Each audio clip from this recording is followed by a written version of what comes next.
Yeah, they are. They've already got the Senate. They're looking like they're in a good position in the House. In the Senate, by the way, we're still waiting for Arizona, for Nevada, and for Pennsylvania. Republicans already now have 52 seats guaranteed. They could potentially get up to 55 if they win those other races. The difference between 55 and 52, Elizabeth, is massive for what it actually means. Because if you have a 55-seat majority, there are a couple of Republican senators like Lisa Murkowski, Susan Collins, and potentially some others that often would buck their own party on certain pieces of legislation. You could see a scenario where if there's a controversial nominee for a cabinet, for example, they may be voting along with Democrats. If you have a 55 instead of 52, you don't have to worry about that anymore. So those are crucial races we're keeping our eyes on. We heard from leader Mitch McConnell today, who in January is no longer going to be leader. He's stepping down from the role, but still remaining in the Senate.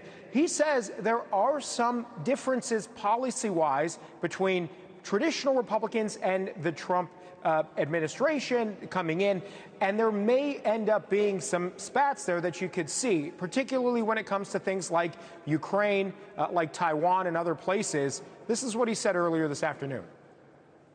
I'm going to concentrate on defense and foreign policy.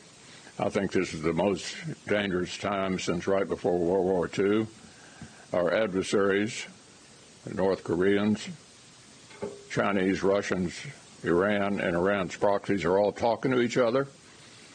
They have one thing in common: they hate us, and they want to diminish our role in the world. Significantly more hawkish than what Trump and Vance have been selling. So let's see how that dynamic plays out. Over in the House, Elizabeth, we are still watching a number of races that have not yet been called, particularly in New York. We still are watching those two.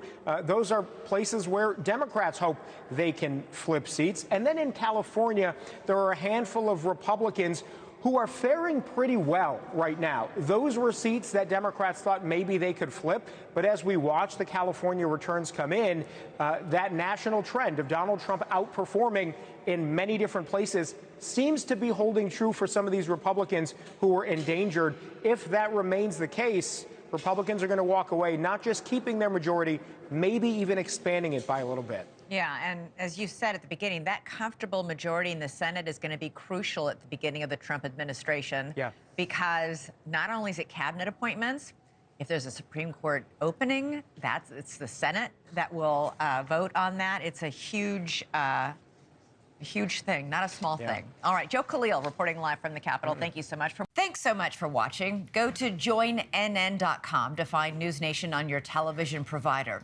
And don't forget to click the red subscribe button below to get more of NewsNation's fact-driven, unbiased coverage.